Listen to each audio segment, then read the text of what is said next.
17 de noviembre de 2006, 11:47 de la noche. En una noche sin luna, dos disparos rompen el silencio en la abandonada fábrica de acero de Miller en Mill Creek, Pensilvania. En los 4 minutos que tardan los policías en responder a una frenética llamada al 911, encuentran pilares de la comunidad tendidos en charcos de sangre. Diana Henderson, muerta a los 37 años. Su hija Ann, de 16 años, luchando por su vida, y Mason Henderson, el constructor más respetado del pueblo, aún sujetando el arma caliente. Pero la verdadera historia comenzó 18 meses antes, cuando un tío de confianza de la familia cruzó una línea que los llevaría a todos por un camino de destrucción. Mill Creek, Pensilvania, siempre había sido el tipo de pueblo donde todos conocían no solo tu nombre, sino también los nombres de tus padres, de tus hijos y, probablemente, lo que habías llevado a las últimas 3 comidas comunitarias de la iglesia. Fue allí donde los hermanos Henderson habían construido su sueño americano, sus vidas tan entrelazadas como los robles que bordeaban Main Street. El logo de la empresa constructora de Mason Henderson adornaba la mitad de los desarrollos del pueblo, su reputación de trabajo de calidad y trato justo tan sólida como los cimientos que construía. A los 42 años, era todo lo que una historia de éxito de pueblo pequeño debía ser: alto, distinguido, con suficiente cabello gris en las sienes para sugerir sabiduría en lugar de vejez. Las reuniones familiares de los Henderson en la espaciosa casa de estilo colonial de Mason y Sophia en Maple Drive eran una tradición dominical tan confiable como las campanas de la iglesia. Sophia, su esposa desde hacía 18 años, pasaba las mañanas preparando elaboradas comidas en su brillante cocina. Su paciencia de maestra de escuela primaria evidente en la manera en que organizaba esas ocasiones familiares. Sus hijos, Tyler de 12 años y Ashley de 9, ponían la mesa con la vajilla fina, mientras que el hermano menor de Mason, Samuel, y su nueva esposa Diana llegaban puntualmente a la 1 en punto, acompañados de Ann, la hija adolescente de Diana. Estas cenas dominicales habían adquirido aún más importancia desde la boda de Samuel y Diana hacía 2 años. Diana, una agente inmobiliaria con una risa fácil y un ojo para el diseño, había traído nueva energía a la dinámica de la familia Henderson. Su matrimonio anterior había terminado mal, el alcoholismo de su exmarido lo había asegurado, pero en Samuel Henderson había encontrado estabilidad, amabilidad y, lo más importante, un hombre que miraba a su hija Ann, de 16 años, como si fuera su propia hija. Ann Lawrence, que aún llevaba el apellido de su padre biológico, había florecido en el cálido abrazo de la familia Henderson. A los 16 años, estaba atrapada en ese delicado espacio entre la niñez y la adultez, con la clásica belleza de su madre comenzando a emerger en sus rasgos. Destacaba en la escuela secundaria de Mill Creek, donde mantenía un promedio de 4.0 y servía como vicepresidenta de la clase junior. Su futuro parecía tan brillante como los días de verano que pasaba ayudando a Sophia a cuidar su galardonado jardín de rosas. Fue durante una de esas reuniones dominicales a principios de mayo de 2005 cuando algo cambió, sutil como un cambio en el viento. Mason,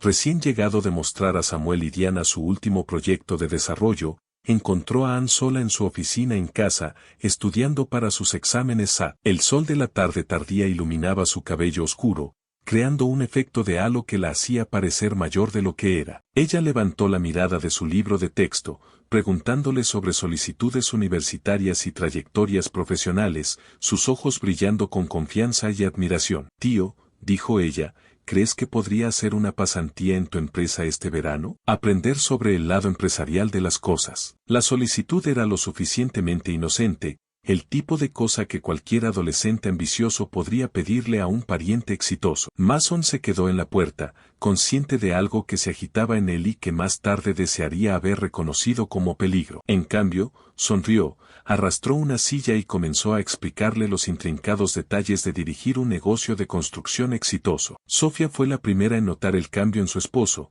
aunque no podía nombrar exactamente qué era diferente. Mason comenzó a pasar más tiempo en casa, lo cual debería haber sido algo positivo. Empezó a interesarse más activamente en las reuniones familiares, ofreciendo ayuda con los preparativos, sugiriendo salidas y actividades. Pero había algo en la forma en que sus ojos seguían a Ann por la habitación, en la manera en que se posicionaba cerca de ella en los eventos familiares, que encendía alertas que Sophia no podía articular del todo. Diana, Todavía disfrutando la alegría de su nuevo matrimonio y la seguridad que le brindaba, solo veía lo positivo. Es maravilloso cómo Mason ha tomado a Anne bajo su protección, le dijo a su amiga Beth una mañana mientras tomaban café. Nunca tuvo una figura paterna adecuada antes, y ahora tiene tanto a Samuel como a Mason cuidando de ella. Beth asintió, pero algo en su expresión sugería incomodidad, una incomodidad que más tarde desearía haber expresado. Al principio, los cambios fueron sutiles. Mason comenzó a ofrecerse para llevar a Anne a sus actividades cuando Diana estaba ocupada con el trabajo. Mostró interés en su preparación para la universidad,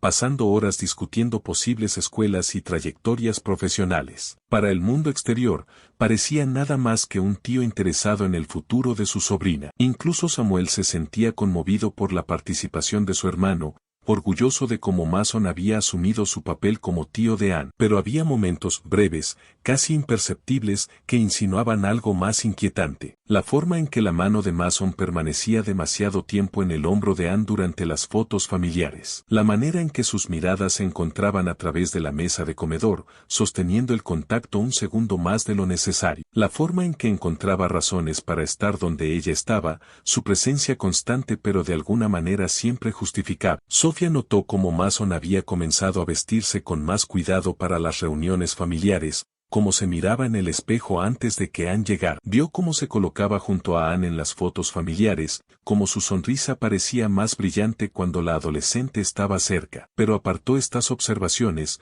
avergonzada por las sospechas que le generaban. Después de todo, era Mason, su Mason, el hombre que había construido su vida juntos ladrillo a ladrillo con cuidado. El verano de 2005 vio a la familia Henderson más unida que nunca, al menos en apariencia. Barbacoas los fines de semana, fiestas en la piscina y reuniones improvisadas llenaban sus días. El negocio de construcción de Mason estaba en auge, Samuel acababa de ser ascendido a gerente de proyectos y la carrera de bienes raíces de Diana florecía en el mercado en crecimiento. La presencia de Anne en estas reuniones se hizo más prominente, su confianza floreciendo bajo la atención de su familia extendida. Bajo esta superficie aparentemente perfecta, se estaban agitando corrientes de cambio. Mason comenzó a sugerir que Anne considerara cursos de negocios, ofreciéndose a ser su tutor. Las sesiones de tutoría, realizadas en su oficina en casa mientras Sofía daba clases por la noche, parecían lo suficientemente inocentes. Sin embargo, había algo en la forma en que la puerta siempre estaba cerrada, en las conversaciones en voz baja que se detenían cuando otros se acercaban, que más tarde adquiriría un significado más siniestro. A medida que se acercaba el otoño, los cambios en Mason y Anne se hicieron más notorios. Anne se mostraba más callada en las reuniones familiares, su habitual vitalidad apagada. Mason estaba distraído, revisando su teléfono con más frecuencia, encontrando razones para alejarse de las conversaciones. Las cenas dominicales continuaban, pero una tensión se había instalado, invisible pero palpable, como nubes de tormenta acumulándose en un día despejado. Ninguno de ellos podía saber entonces cómo estos pequeños cambios, estos sutiles desplazamientos en la dinámica familiar, llevarían finalmente a aquella noche sin luna de noviembre de 2006, a los disparos en la abandonada fábrica de acero de Miller, a la destrucción de todo lo que habían construido juntos. La fachada seguía siendo perfecta, las grietas aún no visibles para el mundo exterior, pero los cimientos habían comenzado a tambalearse,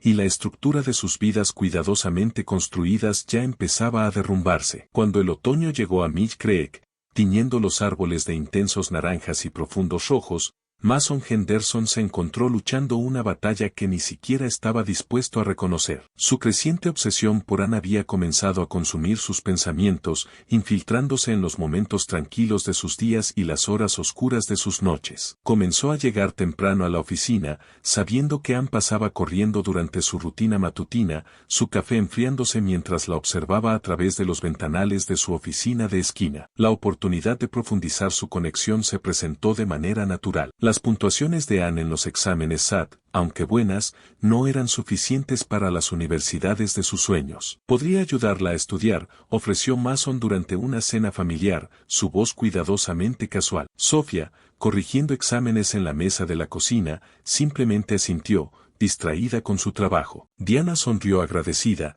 alabando la generosidad de Mason con el futuro de su hija. Lo que comenzó como sesiones de estudio 2 veces por semana pronto se expandió para llenar cualquier espacio disponible en sus horarios. Mason comenzó a asistir a los torneos de debate de Anne, alegando un interés en la oratoria por motivos de negocios. Se ofreció a llevarla a las prácticas de baile cuando las citas de bienes raíces de Diana se alargaban, insistiendo en que estaba de camino a casa. Cada interacción era perfectamente explicable, cada momento de cercanía justificado por las circunstancias. Anne comenzó a esperar estos momentos con una intensidad que la emocionaba y confundía a la vez. Empezó a llevar el cabello suelto, como él había mencionado casualmente que le gustaba, y elegía ropa que la hacía sentir más sofisticada, más digna de su atención. Durante las sesiones de estudio, lo sorprendía mirándola con una expresión que la hacía sentirse vista de una manera en que nunca antes lo había sido, no como una niña, no como una sobrina,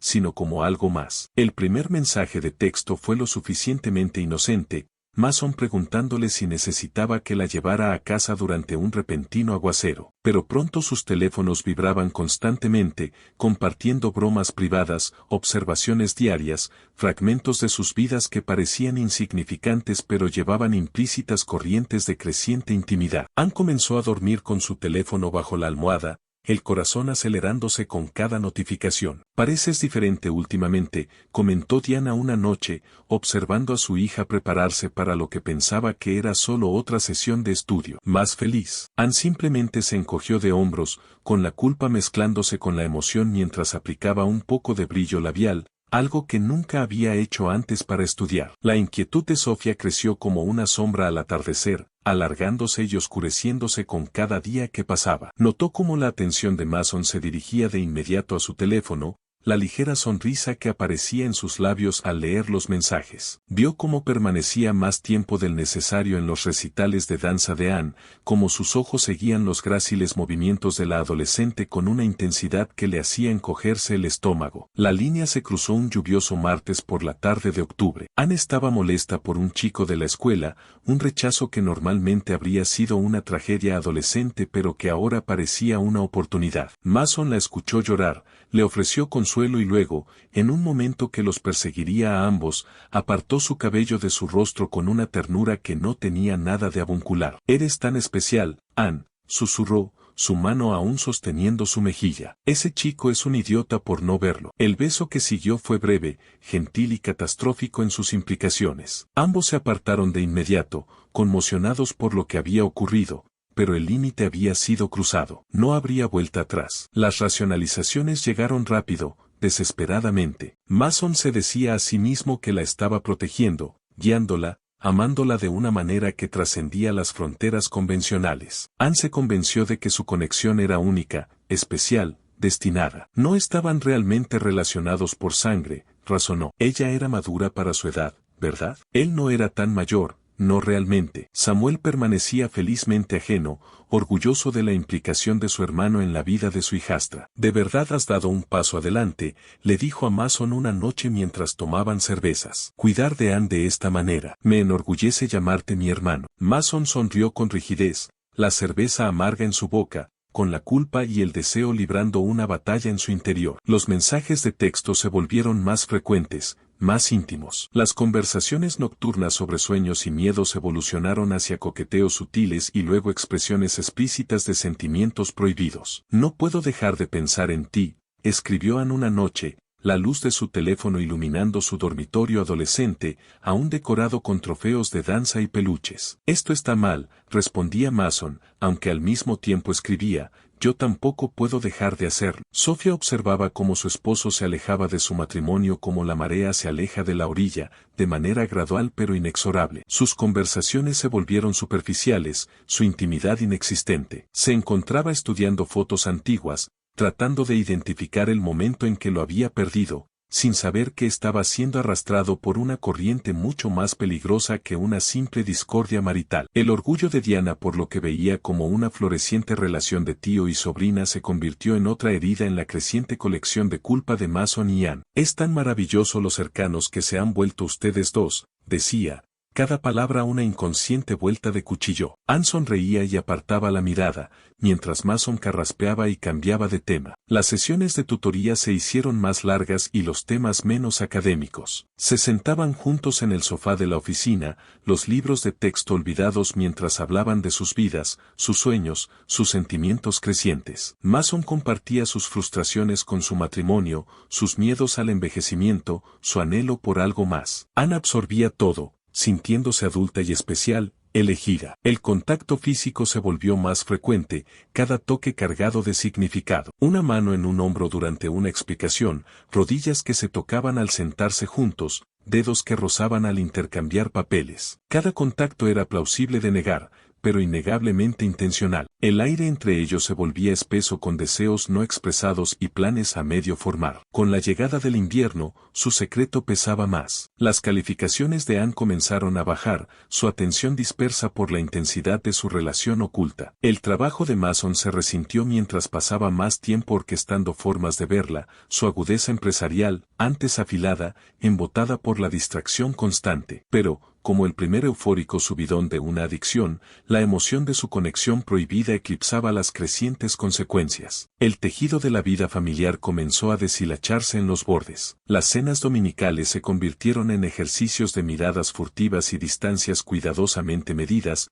La misma contención que se obligaban a mostrar en público hacía que sus momentos privados fueran más intensos. Sofía comenzó a beber una copa extra de vino en la cena, observando cómo su esposo miraba a su sobrina con ojos que parecían contener preguntas que no podía atreverse a formular. Sus justificaciones se volvieron más elaboradas a medida que su comportamiento se hacía más imprudente. Mason se convenció de que estaba salvando a Anne de los errores de la juventud, protegiéndola de chicos que nunca podrían entenderla como él lo hacía. Anne creía haber encontrado un amor que trascendía los límites ordinarios, algo especial y único que otros simplemente no podían comprender. Cada susto, cada casi descubrimiento, solo añadía a la intoxicante mezcla de miedo y emoción. Cuando Diana casi lo sorprendió compartiendo un momento demasiado cercano para ser inocente, sus corazones latieron con algo más que miedo a ser descubiertos. El peligro se convirtió en parte del atractivo, el riesgo de arruinarlo todo,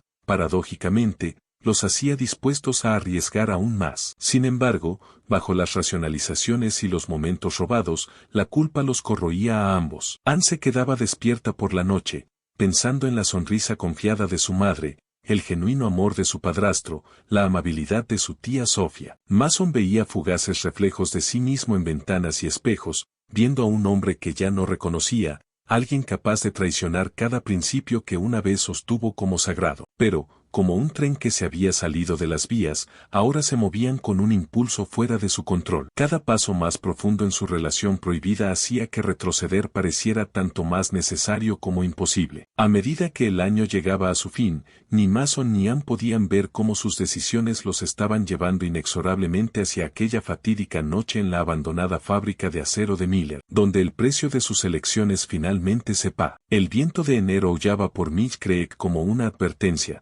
pero dentro de la oficina de Mason Henderson, el calor entre él y Anne se había vuelto insoportable. Lo que comenzó como una inocente sesión de tutoría, ecuaciones de cálculo esparcidas sobre su escritorio de caoba, estalló en su primer beso real, apasionado y desesperado, rompiendo finalmente meses de tensión. Más tarde, ninguno de los dos pudo decir quién hizo el primer movimiento. No importaba. Habían cruzado una línea que transformaría sus vidas en una intrincada red de mentiras y deseos desesperados. Esto está mal, susurró Mason contra sus labios, incluso mientras sus manos se enredaban en su cabello. La respuesta de Anne fue besarlo con más fuerza, años de confusión y anhelo cristalizados en este único momento imprudente. Cuando finalmente se separaron, ambos sabían que sus vidas nunca volverían a ser las mismas. La fachada de tío y sobrina yacía hecha pedazos entre ellos, como vidrio roto. Su necesidad de mantener el secreto fomentó la creatividad. Anne creó una segunda cuenta de Instagram con un nombre falso,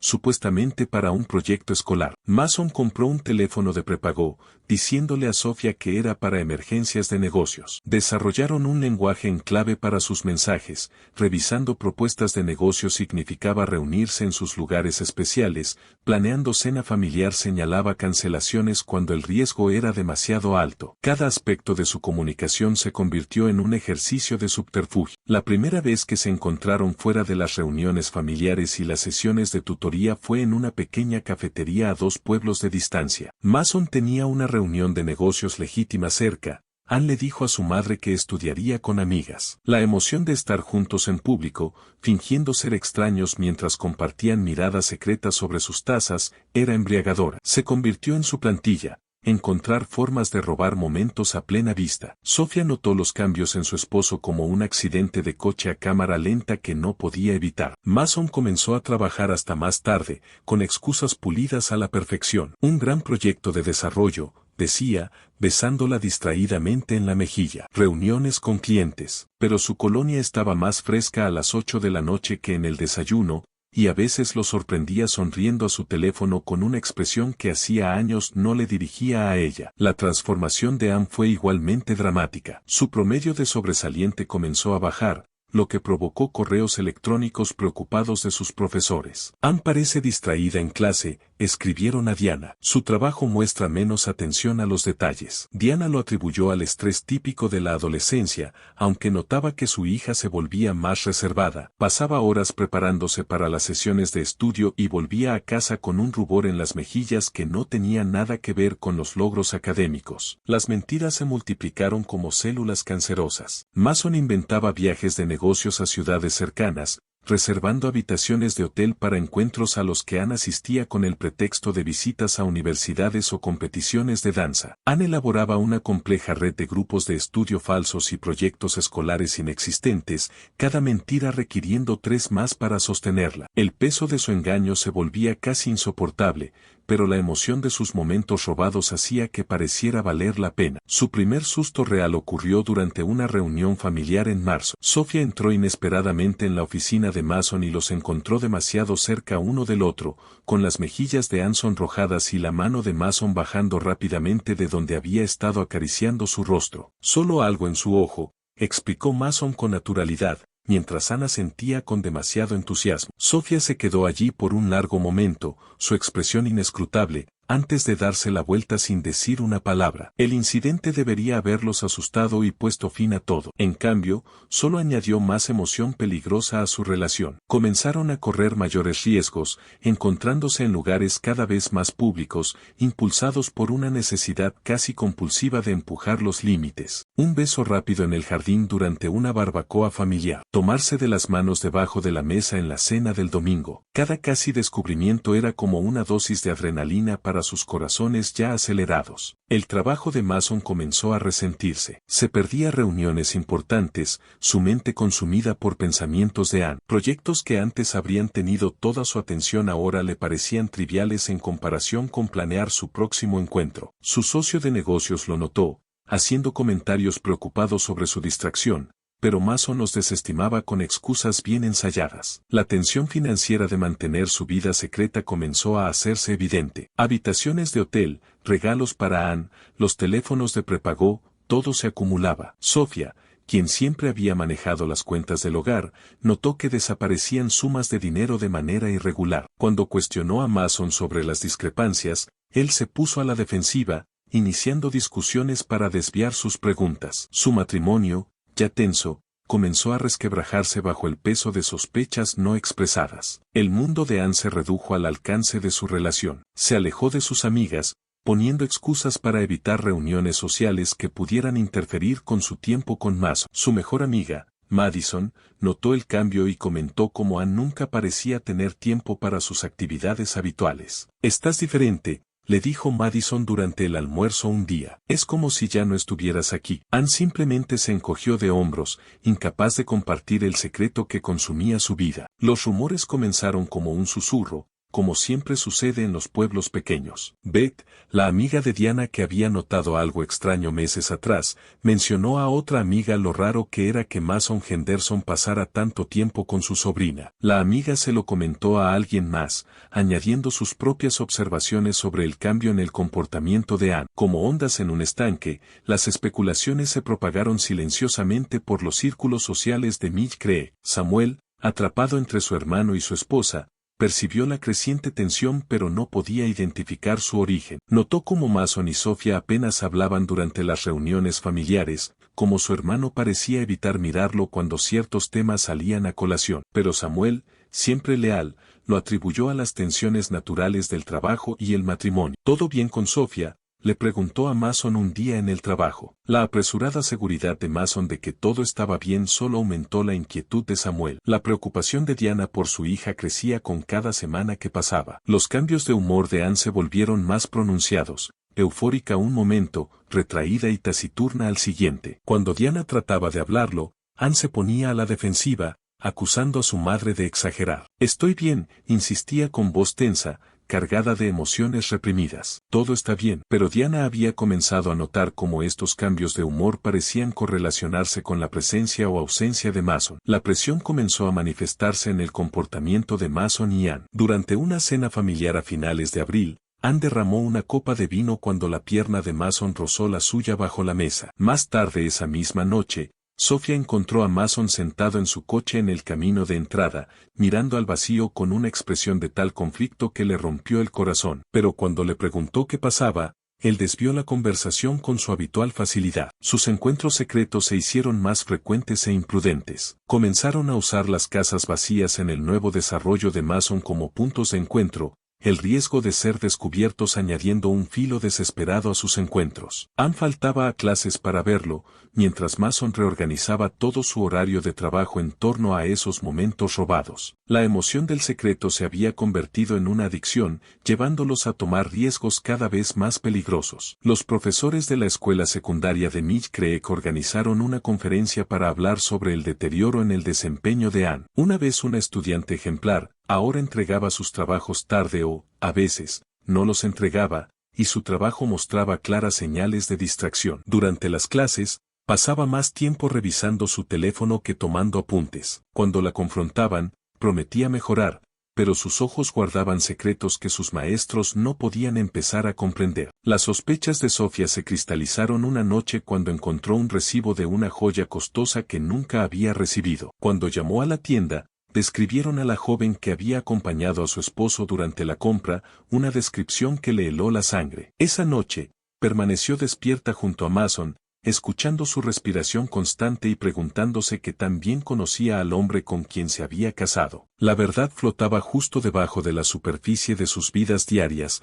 amenazando con estallar en cualquier momento. Durante una conferencia de padres y maestros en la escuela, Diana mencionó con orgullo las sesiones de tutoría de Anne con Mason, sin notar cómo la habitación parecía quedarse en silencio, como otros padres intercambiaban miradas significativas. Los rumores se hacían más audaces, los susurros más difíciles de ignorar. Con la llegada de la primavera en Mill Creek, trayendo nueva vida al pueblo, el peso del secreto de Mason y Anne amenazaba con asfixiarlos a ambos. Sin embargo, no podían detenerse. Cada parte racional de ellos sabía que se dirigían al desastre, pero, como polillas atraídas por la llama, seguían acercándose a su inevitable destrucción. Ninguno de los dos podía imaginar que su cuidadosamente construida casa de mentiras pronto colapsaría, llevándolos a aquella fatídica noche en la abandonada fábrica de acero de Miller, donde la pasión, la traición y la lealtad familiar chocarían con consecuencias devastadoras. La primera grieta seria en el cuidadosamente construido mundo secreto de Mason y Anne apareció una soleada tarde de mayo, durante el almuerzo, cuando el teléfono de Anne vibró. Su mejor amiga, Madison, que estaba sentada junto a ella, miró justo a tiempo para ver un mensaje de estudios de negocios. Te extraño. No puedo dejar de pensar en anoche. Antes de que Anne pudiera arrebatar el teléfono, Madison había visto lo suficiente para reconocer el rostro de Mason en la pequeña foto de perfil, una imagen supuestamente tomada para fines de contacto de emergencia. Oh, Dios mío, susurró Madison, con el rostro perdiendo todo color. Anne, dime que no es lo que creo que es. El pánico en los ojos de Anne confirmó sus peores temores. La confrontación que siguió en el baño de chicas fue desagradable, lágrimas, negaciones y, finalmente, súplicas desesperadas. No entiendes, sollozó Anne. Estamos enamorados. Es diferente con nosotros. El choque inicial de Madison se transformó en una oportunidad calculada. Debería contarle a tu mamá, dijo, viendo cómo el rostro de Anne se desmoronaba. A menos que, la solicitud de dinero no fue explícita, pero la implicación era clara. Anne, sintiéndose más atrapada que nunca, se vio obligada a retirar cientos de su cuenta de ahorros para la universidad, comprando el silencio de su amiga con fondos que había estado guardando para su futuro. Mason notó el cambio en Anne de inmediato. Parecía distraída, nerviosa, revisando su teléfono con más frecuencia que antes. Cuando finalmente le contó sobre el descubrimiento de Madison, su reacción la asustó. Nunca lo había visto tan enojado, caminando de un lado a otro en su oficina como un animal enjaulado. Me encargaré de esto, dijo, con una voz fría que hizo que el estómago de Anne se contrajera. Al día siguiente, los padres de Madison recibieron una carta anónima detallando las propias indiscreciones de su hija, información que Mason había recopilado a través de sus conexiones empresariales. La amenaza implícita era clara: destrucción mutua asegurada. Madison se retiró, pero el incidente dejó a Mason y Anne sacudidos, conscientes de lo frágil que se había vuelto su secreto. El descubrimiento de Sofía llegó de manera diferente, a través de la metódica investigación de una mujer que había pasado meses reuniendo evidencia que no quería encontrar. Un recibo de hotel cayó del bolsillo de la chaqueta de Mason mientras ella hacía la colada, de Grove Inn, un hotel boutique a 30 millas de distancia. La fecha coincidía con uno de los supuestos recorridos universitarios de Anne. Cuando Sofía llamó al hotel, recordaron claramente al hombre mayor y su joven acompañante. ¿Su hija?, preguntó inocentemente el recepcionista. Parecían cercanos. La confrontación con Mason esa noche fue cuidadosa, de tanteo. Sofía no reveló todo lo que sabía, observando en su lugar cómo su esposo mentía con una facilidad ensayada sobre una reunión de negocios que nunca ocurrió. Vio en su rostro al hombre en que se había convertido, alguien capaz de mirarla a los ojos y mentir sin vacilar. Esa noche, comenzó a documentar todo en un pequeño cuaderno rojo, construyendo un caso que esperaba nunca tener que usar. Samuel notó los cambios en su hermano a través del prisma del negocio. Los proyectos que Mason antes abordaba con entusiasmo ahora languidecían a medio terminar. Las reuniones con clientes se perdían o se reprogramaban en el último minuto. Pero fue el dinero lo que no podía ignorar: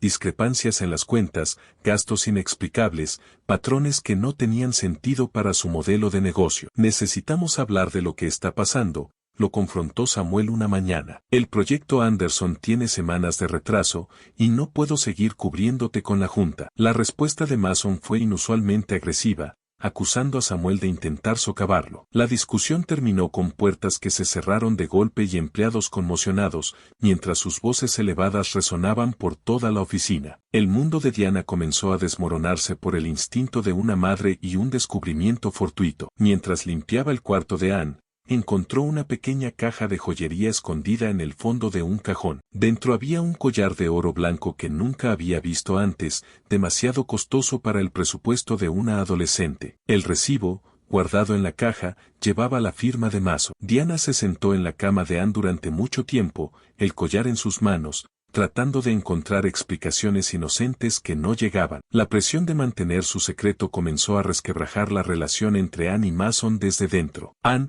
animada por la juventud y lo que creía que era amor verdadero, quería dejar de esconderse. Podríamos irnos, sugirió durante uno de sus encuentros. Empezar de nuevo en otro lugar. Ya tengo 18 años. No pueden detenernos. La negativa de Mason fue inmediata y dura. No estás pensando con claridad, espetó. Tengo un negocio, una reputación. No podemos simplemente tirar todo por la borda. El dolor en los ojos de Anne se transformó en ira. Por primera vez, vio su relación con otros ojos, no como un romance épico, sino como algo que solo beneficiaba a Mason bajo sus propios términos. Su primera gran pelea estalló en el coche de Mason, estacionado en su lugar habitual detrás de la abandonada fábrica de acero. Las acusaciones de cobardía de Anne se encontraron con las despectivas respuestas de Mason. Cuando Anne amenazó con contarlo todo, el agarre de Mason en su brazo dejó marcas que tendría que ocultar durante días. El viaje de regreso a casa fue silencioso, ambos conscientes de que su perfecto mundo secreto comenzaba a romperse. La confrontación de Sofía sobre el dinero faltante empujó a Mason aún más contra la pared. Los extractos bancarios esparcidos por la mesa de la cocina contaban una historia de retiros sistemáticos, miles de dólares desaparecidos en gastos inexplicables. Los intentos de Mason de desviar el tema se convirtieron en enojo cuando Sofía insistió. «¿Te lo estás imaginando?», gritó, pero sus ojos mostraron miedo cuando Sofía mencionó el nombre de Anne de pasada. La red de mentiras comenzó a colapsar bajo su propio peso. El consejero escolar de Anne llamó a Diana, preocupado por los dramáticos cambios de personalidad de su hija y sus calificaciones en caída. Samuel descubrió que Mason había estado usando recursos de la empresa para gastos personales, lo que llevó a una reunión de la junta donde se cuestionó el liderazgo de Mason por primera vez. Madison, aunque silenciada, ya había dejado suficientes pistas para iniciar un incendio de rumores en la escuela secundaria de Mill Creek. La culpa de Anne por mentirle a su madre llegó a un punto de quiebre durante una cena dominical. Diana estaba elogiando la mentoría de Mason, hablando sobre lo afortunados que eran de tener un tío tan cariñoso en sus vidas. Anne huyó al baño, vomitando el asado de su madre mientras el peso de su engaño se volvía físicamente insoportable. Sofía comenzó a dormir en el cuarto de invitados, citando los ronquidos de Mason como excusa para los niños. La verdad era que no podía soportar acostarse junto a él, sabiendo lo que sabía, sospechando lo que sospechaba. Comenzó a reunirse en secreto con un abogado de divorcio, reuniendo pruebas, preparándose para una confrontación que sabía que destrozaría a su familia. Samuel, dividido entre la lealtad a su hermano y la preocupación por el negocio, comenzó su propia investigación sobre el comportamiento de Mason. El patrón que descubrió, las reuniones perdidas, las irregularidades financieras, las extrañas llamadas telefónicas, apuntaba a algo más inquietante que solo estrés laboral. Pero la verdad permanecía fuera de su alcance, demasiado terrible para contemplarla. La presión crecía como una tetera a punto de silbar. Anne se volvió imprudente, dejando pistas obvias que parecían suplicar ser descubiertas. El control cuidadosamente mantenido de Mason comenzó a desmoronarse, sus decisiones volviéndose más erráticas y peligrosas. El secreto que una vez los unió ahora los separaba,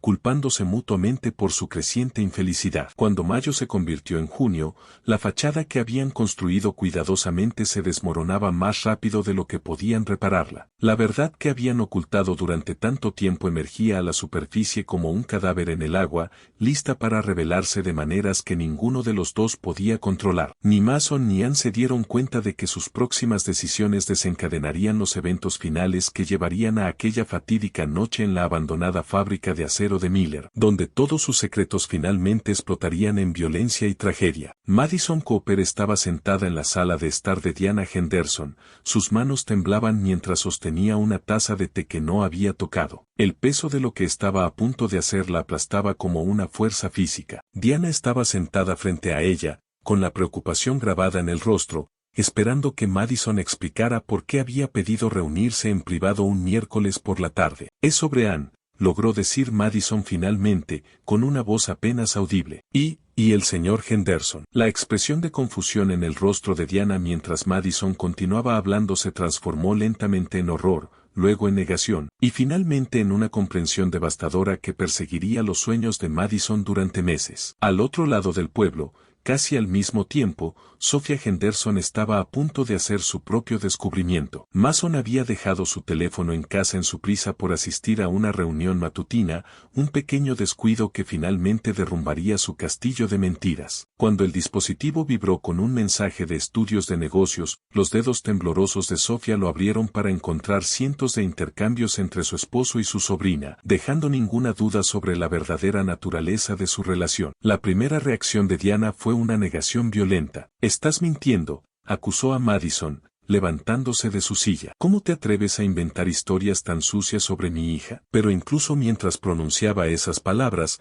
los recuerdos comenzaron a reorganizarse en su mente, las sesiones de estudio nocturnas, los costosos regalos, los cambios en el comportamiento de Anne. Sus rodillas cedieron, y se dejó caer nuevamente en la silla. Cuando Anne llegó a casa de la escuela esa tarde, encontró a su madre sentada en la oscura sala de estar. Madison ya se había ido hacía tiempo. El collar que Mason le había regalado estaba sobre la mesa de café entre ellas, como una pieza de evidencia en una escena del crimen. ¿Cuánto tiempo?, preguntó Diana, con voz hueca. El silencio de Anne fue respuesta suficiente. La confrontación paralela en la casa de los Henderson fue igualmente devastadora. Sofía esperó a Mason en su oficina, con su teléfono y un montón de recibos de hotel dispuestos sobre su escritorio. Cuando él entró, su sonrisa habitual se congeló al ver la escena frente a él. «Sofía», comenzó, pero ella lo interrumpió con una mano levantada. «No, dijo tranquilamente. No te atrevas a tratar de mentirme para salir de esto. La calma en su voz era más aterradora que cualquier grito podría haber sido. He llamado a Samuel. Está en camino. Vamos a resolver esto como familia. Ahora mismo. Samuel llegó para encontrar el coche de Diana ya en el camino de entrada. Las marcas de los neumáticos en el césped mostraban lo apresurado que había sido su llegada. Dentro, encontró una escena que cambiaría para siempre su comprensión de la familia. Anne estaba sentada en el sofá, con lágrimas corriendo por su rostro. Diana estaba de pie junto a la chimenea, con la postura rígida por la furia. Sofía permanecía detrás del escritorio de Mason, aún inquietantemente tranquila, mientras que Mason estaba en el centro de la habitación, luciendo repentinamente viejo y diminuto. Diles, exigió Diana a su hija, diles todo. La confesión de Anne llegó entre sollozos entrecortados, la historia derramándose en un revoltijo confuso de justificaciones y culpa. Mason intentó interrumpir, para manipular la narrativa, pero el tranquilo deja que termine de Sofía tenía más autoridad que cualquier grito. Samuel escuchó con horror creciente mientras la traición de su hermano quedaba al descubierto. La relación con su hijastra, la manipulación, las mentiras, cada revelación era como un golpe físico. Cuando Anne describió su primer beso, Samuel se lanzó sobre su hermano, su puño conectando con la mandíbula de Mason antes de que Sofía y Diana pudieran intervenir. Tenía 16 años cuando empezó, gritó Diana, su voz desgarrada por el dolor. 16. Mi hija, tu sobrina. Cada palabra parecía golpear a Mason como un golpe físico, pero permaneció de pie, con los ojos fijos en Anne con una expresión que mezclaba culpa con algo más, algo que hizo que la sangre de Sofía se helara. La confrontación duró horas, con la verdad emergiendo en olas horribles. Reuniones en hoteles disfrazadas de visitas universitarias. Regalos caros escondidos en la habitación de Anne. Teléfonos secretos y mensajes en clave. Cada revelación parecía hundirlos más profundamente en una pesadilla de la que no habría un despertar limpio. Anne, abrumada por la destrucción de su mundo secreto y la realidad de lo que la había atrapado, huyó al baño. El sonido de cristales rotos los hizo correr a todos. La encontraron sosteniendo un fragmento del espejo roto, su muñeca ya sangrando. El grito de Diana resonaría en sus memorias para siempre. La sala de emergencias fue un torbellino de actividad y recriminaciones. Mientras los médicos trataban las heridas de Anne, los policías tomaban declaraciones preliminares. La palabra cargos fue mencionada, haciendo que el rostro de Mason se tornara ceniciento. Sofía se sentó sola en la sala de espera, ya hablando por teléfono con su abogado, mientras Samuel paseaba por el pasillo, alternando entre preocupación por Anne y furia hacia su hermano. La noticia se propagó por Mill Creek con la velocidad de un incendio de verano. Al anochecer, el estacionamiento del hospital se había convertido en un lugar de reunión para vecinos preocupados y curiosos. Las camionetas de los noticieros locales llegaron, su presencia sumando al ambiente de circo. La tragedia privada de la familia Henderson se estaba volviendo muy pública. Los días siguientes trajeron una cascada de consecuencias. Sofía presentó la demanda de divorcio la mañana del jueves. La junta directiva de la empresa de construcción convocó una reunión de emergencia, obligando a Mason a tomar una licencia inmediata. Samuel tuvo que ser físicamente detenido cuando Mason intentó entrar a la oficina para recoger sus pertenencias personales. Anne, dada de alta del hospital bajo supervisión psiquiátrica, se replegó en sí misma. La adolescente brillante y ambiciosa fue reemplazada por un fantasma de ojos vacíos que saltaba ante cualquier sombra. Diana se la llevó a vivir con familiares en Filadelfia, tanto para escapar de los chismes del pueblo como para buscar tratamiento para su hija. La comunidad se dividió en líneas invisibles. Algunos, recordando los años de obras benéficas de Mason y su éxito empresarial, murmuraban sobre el papel de Anne en seducir a un hombre mayor. Otros, viendo solo a un depredador que había violado una confianza sagrada, comenzaron a colocar carteles denunciándolo en sus ventanas. El servicio dominical de la iglesia se convirtió en un campo de batalla de miradas acusadoras y susurros malintencionados. Sofía se encontró tanto compadecida como culpada. ¿Cómo no se dio cuenta? Las preguntas llegaban de todas direcciones, algunas con simpatía, otras acusadoras. Dejó de salir de casa excepto para tareas esenciales, incapaz de soportar el peso de las miradas de sus vecinos. Samuel luchó con su propia forma de culpa. Como hermano de Mason y padrastro de Anne, sentía que había fallado a ambos. El dolor de su esposa, la traición de su hermano, el trauma de su hijastra, todo parecía apuntar a su propia ceguera. El negocio que él y Mason habían construido juntos comenzó a derrumbarse mientras los clientes se retiraban, reacios a asociarse con el escándalo. Pero fue Diana quien cargó con el peso más pesado. Cada recuerdo de los últimos 2 años tuvo que ser reexaminado. Cada momento en que, sin saberlo, permitió el abuso de su hija ahora era una fuente de culpa aplastante. La confianza que había depositado en su cuñado, el orgullo que sentía por el interés que mostraba en Anne, cada memoria ahora estaba contaminada, transformada en evidencia de su propio fracaso para proteger a su hija. La verdad finalmente había salido a la luz, pero no trajo alivio ni catarsis. En cambio, parecía haber desatado fuerzas más allá del control de cualquiera. Mientras junio se acercaba a julio, la tensión crecía en el pequeño pueblo como el calor antes de una tormenta. Nadie podía haber predicho que lo peor estaba por venir,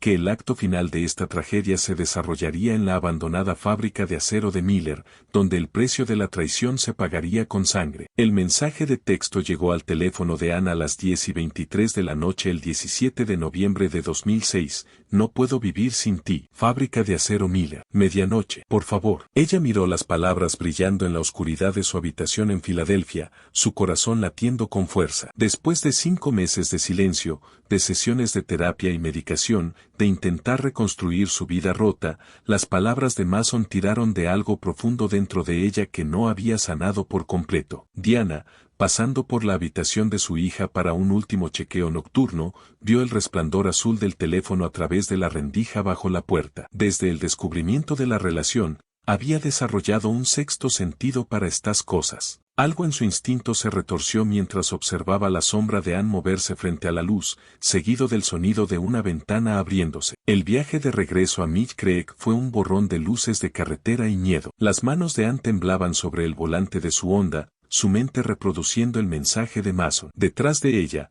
oculta en la oscuridad, Diana la seguía en su propio coche, su teléfono grabando cada marcador de milla como evidencia, y la pistola de su mesita de noche guardada en la guantera. La abandonada fábrica de acero Miller se alzaba contra el cielo sin luna como una catedral de óxido y sueños rotos. Los faros de Anne barrieron la cerca de alambre mientras giraba hacia el lote de grava. El SUV negro de Mason ya estaba allí, una sombra más oscura entre las sombras. Su corazón retumbaba en su pecho mientras apagaba el motor. Diana estacionó a distancia, observando la figura de su hija moverse a través de la oscuridad hacia la entrada lateral del edificio. El peso del arma en el bolsillo de su chaqueta se sentía tanto extraño como necesario. Había llamado a Samuel antes de salir de Filadelfia, dejando un mensaje sobre sus sospechas. Ahora, siguiendo los pasos de Anne, rezaba para que él llegara a tiempo. Dentro de la fábrica de acero, el aire estaba cargado con décadas de polvo y decadencia. La luz de la luna se filtraba a través de ventanas rotas,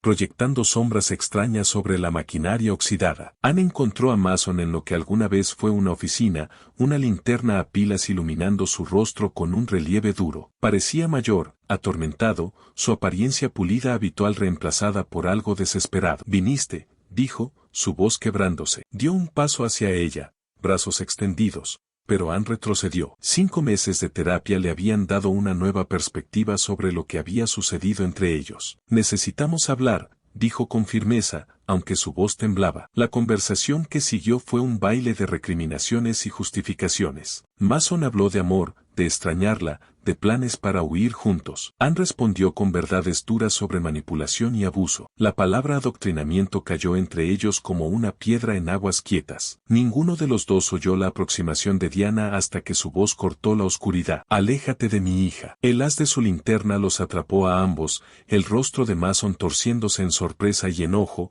el de Anne en choque y miedo. La pistola en la mano de Diana reflejaba la luz como una promesa. «Mamá, no». El grito de Anne resonó contra las paredes de acero. La mano de Mason se movió hacia la cintura de sus pantalones, donde escondía su propia arma. Diana vio el movimiento y avanzó, su instinto maternal superando cualquier duda. Lo que ocurrió después pareció desarrollarse en cámara lenta, pero demasiado rápido para detenerlo. Mason sacó su arma. Diana se lanzó hacia adelante. Anne se interpuso entre ellos. El primer disparo se desvió, provocando chispas en una máquina antigua. El segundo encontró carne. El grito de ira y horror de Diana se mezcló con el grito de dolor de Anne mientras su hija caía al suelo. Mason, con el rostro congelado en una máscara de asombro, aún sostenía su arma humeante. El arma de Diana ladró 2 veces más en la oscuridad. La primera bala alcanzó a Mason en el hombro, haciéndolo girar. La segunda falló mientras él devolvía el fuego. El intercambio fue breve pero devastador. Cuando el silencio volvió a caer, Diana yacía inmóvil cerca de la puerta de la oficina, con un charco de sangre extendiéndose bajo ella. Anne, con un disparo en el pecho, luchaba por respirar en el suelo de concreto. Mason permanecía entre ellas, su propia herida derramando sangre por su brazo, su rostro vacío ante la realización de lo que había hecho. El sonido de sirenas aproximándose rompió la noche. Alguien, quizás un guardia de seguridad de la fábrica vecina, había escuchado los disparos. Mason se acercó a Anne, ya fuera para ayudarla o silenciarla. Nadie lo sabría nunca. El sonido de pasos sobre el metal lo detuvo. Samuel Henderson irrumpió en la oficina, respondiendo al mensaje anterior de Diana. La escena frente a él, su esposa yaciendo muerta, su hijastra sangrando, su hermano de pie sobre ellas con un arma, destrozó cualquier lazo de hermandad que quedara. Su rugido de dolor y rabia resonó por toda la fábrica mientras derribaba a Mason al suelo. La policía los encontró así, Samuel golpeando a su hermano con puños resbaladizos de sangre, Anne desvaneciéndose entre la conciencia y la inconsciencia, y el cuerpo de Diana enfriándose en el suelo de concreto. Las sombras duras del molino guardaban sus secretos mientras los marcadores de evidencia florecían como flores amarillas alrededor de los casquillos vacíos. El detective Liam Donovan, el primero en llegar a la escena, más tarde describiría el caso como el peor incidente doméstico que había visto en 20 años de trabajo policial. Las luces de las ambulancias pintaban todo en alternancias de rojo y azul mientras los paramédicos luchaban por estabilizar a Anne. Mason, esposado y sangrando, miraba fijamente hacia la noche mientras los oficiales lo llevaban. La noticia se extendió por Mill Creek con terrible rapidez. Los vecinos se congregaron en el cordón policial, sus rostros pálidos bajo las luces de emergencia. Sofía llegó, dejando a sus hijos con una vecina, y se desplomó al escuchar la noticia. Samuel se sentó en la parte trasera de un coche patrulla, sus manos cubiertas con la sangre de su hermano, dando una declaración entre lágrimas de rabia y dolor. El amanecer iluminó la fábrica de acero, pintando la escena con una cruda realidad. Los técnicos forenses fotografiaron los patrones de sangre. Los detectives entrevistaron a los guardias de seguridad y recolectaron casquillos. El cuerpo de Diana, ahora cubierto con una sábana blanca, esperaba al médico forense. Anne sobrevivió a la cirugía, pero la bala había causado mucho daño. Los médicos no estaban seguros de si alguna vez se recuperaría por completo. En la sala de espera de la UCI, Samuel sostenía su mano, con la sangre de su esposa aún bajo las uñas, preguntándose cómo su perfecta familia había llegado a esto. Mason Henderson, el pilar de la comunidad, el exitoso hombre de negocios, el tío de confianza, se sentó en una celda mientras se preparaban los cargos: asesinato, intento de asesinato, abuso sexual de una menor. La pistola que había acabado con la vida de su cuñada descansaba en una bolsa de evidencia, junto con el teléfono que había traído a Anne a su casi muerte. Mill Creek nunca sería el mismo. La fábrica de acero, ya un monumento al pasado industrial del pueblo, se convirtió en un recordatorio de lo rápido que la confianza podía corroerse, de lo fácilmente que el amor podía transformarse en algo mortal. La familia Henderson, una vez el emblema del éxito de un pequeño pueblo, se convirtió en una advertencia susurrada en mesas familiares y reuniones en la iglesia. Al final, fue la confianza que todos habían depositado en Mason, la confianza de Diana en su cuñado, la confianza de Anne en su tío, la confianza de Samuel en su hermano, la que sentó las bases de la tragedia. Esa confianza, como la fábrica de acero misma, se había oxidado desde dentro, debilitándose hasta colapsar bajo el peso de la obsesión, la traición y la violencia. El Palacio de Justicia del Condado de Mill Creek había presenciado innumerables juicios en más de un siglo de historia, pero ninguno había atraído a las multitudes como el caso Estado contra Mason Henderson. En una fría mañana de enero de 2007, el hombre que alguna vez fue el ciudadano más respetado del pueblo entró al tribunal encadenado, sus trajes de diseñador reemplazados por el uniforme naranja de prisión, su hombro aún recuperándose de la bala de Diana. La fiscal del distrito, Eleanor Martínez, construyó su caso metódicamente, una pirámide de evidencia que sería imposible de desestimar. Los registros telefónicos fueron la base, cientos de mensajes entre Mason y Ann, cada uno sumando otro ladrillo al muro de su culpabilidad. Recibos de hotel, estados de cuenta de tarjetas de crédito y grabaciones de vigilancia pintaron un cuadro de manipulación calculada. El testimonio de Ann llegó a través de una videograbación, ya que sus médicos la consideraban demasiado frágil para comparecer en persona. La sala del tribunal quedó en silencio mientras describía cómo su tío había transformado gradualmente su relación de mentoría a algo más siniestro. Me hacía sentir especial, susurró, con los ojos bajos, como si yo fuera la única que realmente lo entendía. Sus palabras llevaban el peso de una sabiduría adquirida con dolor, terapia mediante, que le ayudó a reconocer la manipulación tal como era. Sofía fue la siguiente en el estrado, su testimonio un análisis meticuloso de cómo su esposo había orquestado su doble vida. Habló del dinero faltante, las ausencias inexplicables y los sutiles cambios que había notado tanto en Mason como en Ann. Sabía que algo estaba mal, declaró, su voz firme a pesar de las lágrimas. Pero nunca imaginé que pudiera ser esto. El testimonio de Samuel resultó ser el más devastador. Describió cómo encontró el cuerpo de su esposa, a su hijastra desangrándose, y a su hermano de pie sobre ellos con un arma. El Mason que conocí murió mucho antes de esa noche, dijo al jurado. El hombre en este tribunal es un extraño con el rostro de mi hermano. El equipo de defensa de Mason intentó presentar la relación como una trágica historia de amor entre adultos consentidos, ignorando convenientemente que había comenzado cuando Ann tenía 16 años. También intentaron argumentar que la muerte de Diana fue en defensa propia, sugiriendo que ella disparó primero. La evidencia, meticulosamente recopilada por el detective Donovan, contó una historia diferente. El juicio duró 3 semanas. El jurado deliberó solo 4 horas antes de regresar con su veredicto, culpable de todos los cargos. Asesinato en primer grado, intento de asesinato, abuso sexual de una menor. La sentencia del juez fue igualmente rápida. Cadena perpetua sin posibilidad de libertad condicional. Mason Henderson nunca volvería a caminar por las calles de Mill Creek. Sin embargo, la resolución legal trajo poco consuelo a quienes quedaron atrás. La recuperación física de Ann fue más fácil que su sanación emocional. La bala había dañado su pulmón, dejándola con una ligera dificultad para respirar que, según los médicos, podría no sanar por completo. Las cicatrices psicológicas eran más profundas. Luchaba con la culpa por la muerte de su madre, sabiendo que Diana murió tratando de protegerla de sus propios errores. Sofía se vio obligada a reconstruir su vida desde cero a los 41 años. La empresa de construcción, manchada por el escándalo, fue vendida a un inversionista externo. Regresó a la enseñanza a tiempo completo, encontrando consuelo en el simple acto de ayudar a las mentes jóvenes a crecer. Sus hijos, demasiado pequeños para comprender completamente lo que su padre había hecho, requirieron terapia cuidadosa para procesar su pérdida. Samuel cargó quizás con el peso más grande. Había perdido a su esposa,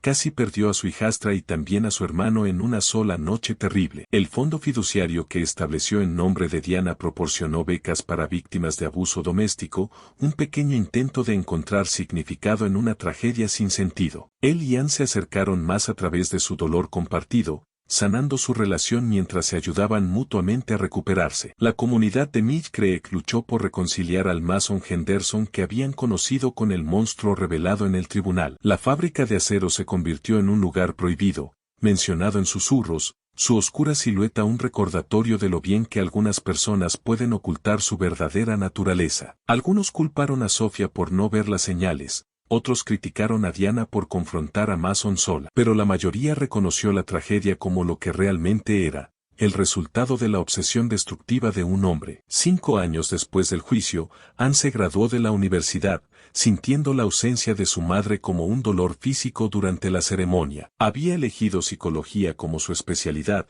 decidida a ayudar a otros jóvenes a reconocer y resistir la manipulación. Su tesis sobre el comportamiento de adoctrinamiento en relaciones familiares recibió elogios académicos y la llevó a un puesto en un centro de defensa de víctimas. Sofía encontró un amor inesperado nuevamente, aunque le tomó años confiar lo suficiente como para volver a casarse. Su nuevo esposo, un profesor viudo, comprendía el delicado equilibrio de mezclar familias marcadas por la pérdida. Juntos crearon algo nuevo y gentil, una prueba de que la sanación era posible incluso después de las heridas más profundas. Samuel nunca se volvió a casar. Vendió su casa en Mill Creek, incapaz de vivir con los fantasmas de sus recuerdos, y se mudó a una pequeña cabaña en las montañas. Rodeado de silencio y nieve, encontró una medida de paz en una vida simple y en el trabajo voluntario con jóvenes problemáticos. Ann lo visitaba a menudo, y su pérdida compartida creó un vínculo que trascendió los roles familiares tradicionales. El caso Henderson cambió para siempre a Mill Creek. El pueblo implementó capacitaciones obligatorias para maestros y consejeros sobre cómo reconocer señales de comportamiento de adoctrinamiento. Los padres se volvieron más vigilantes,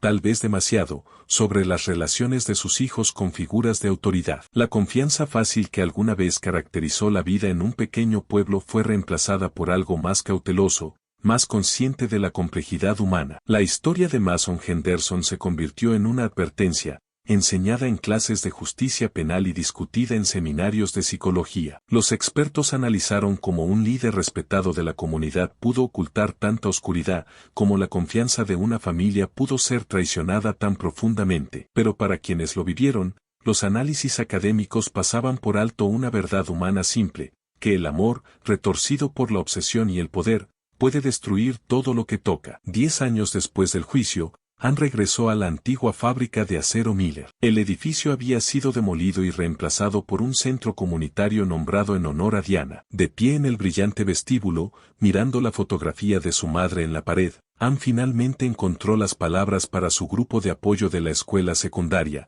Confíen en su instinto, les dijo. El amor no debería doler. El amor no debería esconderse. El amor real construye, no destruye. Sofía visitó a Mason una vez en la prisión, buscando respuestas que sabía que nunca obtendría por completo. Encontró a un hombre envejecido más allá de sus años, todavía incapaz de reconocer plenamente el daño que había causado. Sus intentos de justificar sus acciones se desmoronaron ante el muro del dolor que había creado. Se marchó sabiendo que algunas preguntas no tienen respuestas satisfactorias. El último acto de hermandad de Samuel fue organizar el cuidado de Mason cuando sufrió un derrame cerebral en prisión. Incluso entonces, no pudo visitarlo, enviando a un abogado en su lugar. La ruptura final entre ellos fue tan completa como irreparable. Mill Creek sanó lentamente, aunque las cicatrices permanecieron. La tragedia de la familia Henderson se convirtió en parte de la historia del pueblo, un recordatorio de que el mal puede usar un rostro amigable, que la confianza debe ganarse y mantenerse, y que el amor en su forma más pura protege en lugar de destruir. La fábrica de acero ya no estaba, pero su sombra persistía en la memoria del pueblo, un monumento a la inocencia perdida y a la sabiduría adquirida con gran dolor.